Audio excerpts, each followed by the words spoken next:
العالمين والصلاة والسلام على سيد الأنبياء والمرسلين وعلى آله وأصحابه أجمعين.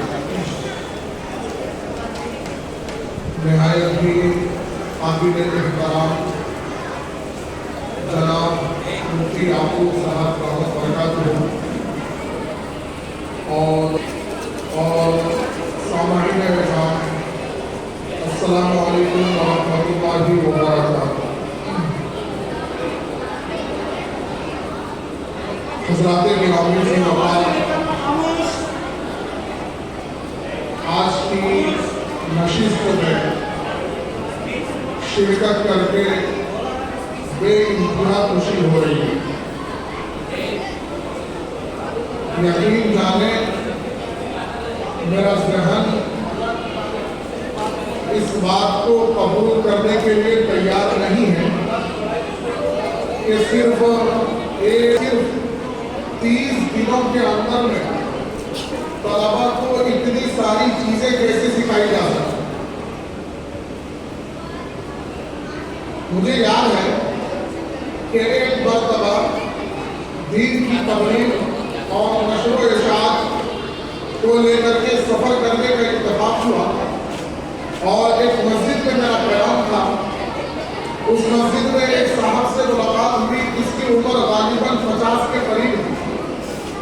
میں نے ان سے پوچھا کہ آپ مجھے بتائیں کہ آپ کس کے امتی ہیں، تو انہوں نے بغیر کسی تردد کے بربلا یہ بات کہی تھی کہ میں مایاوتی کی امتی ہوں۔ مجھے خوشی ہے کہ 4 سال 5 سال 6 سال کے یہ چھوٹے چھوٹے اور ننھے ننھے بچے، انہوں نے اسلام کے جو بیسک عقائد ہے انہوں نے اپنے ذہن اور دل و دماغ میں اس طرح بسا لیا ہے اور اتنا بہترین انداز میں انہوں نے اسٹیج پر کھڑے ہو کر کے پیش کیا۔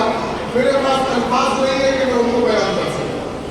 میں دعا کروں گا کہ اللہ رب العزت والجلال مفتی صاحب اور اسی طرح سے دیگر اساتذہ اور کارکنان جن کی اس میں محنت رہی ہے، اللہ رب العزت والجلال ان تمام کی محنتوں کو بہت قبول و منظور فرمائے اور اس کو دارین میں نجات اور سکون کا ذریعہ بنائے۔ کیونکہ ذمہ داران حضرات بھی آئے ہوئے ہیں، ان کے حوالے سے ذمہ داران کے لیے صرف ایک بات کہہ کر کے میں اپنی جگہ لوں گا۔ میں ذمہ داران حضرات سے یہ کہنا چاہوں گا کہ مفتی صاحب نے بچوں کے دلوں میں ایمان کی روشنی روشن کر دی۔ مفتی صاحب نے اور جملہ اساتذہ نے بچوں کو ایک ٹریک اور راستہ دے دیا، ان کو دین اسلام سے معروف کر دیا، ان کو نصیحت ہو گئی ہے۔ اب ان کو برقرار رکھنا اور آگے بڑھانا یہ ہر والدین کی اور ان کے ذمہ داران کی ذمہ داری ہے۔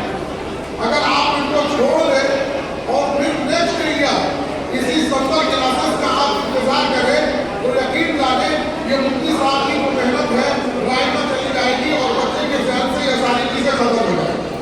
اس لیے میں درخواست کروں گا کہ جو اس کو پلیٹ فارم ملا ہے اور جو ان کو راستہ ملا ہے، ان کو ہم اپنی ذمہ داری سمجھ کر کے مستقل ان کے لیے سالوں سال دینی تعلیم کا انتظام کریں اور ان کے لیے جو بھی پلیٹ فارم آسانی کے ساتھ میسر ہو سکے ان کا انتخاب کریں۔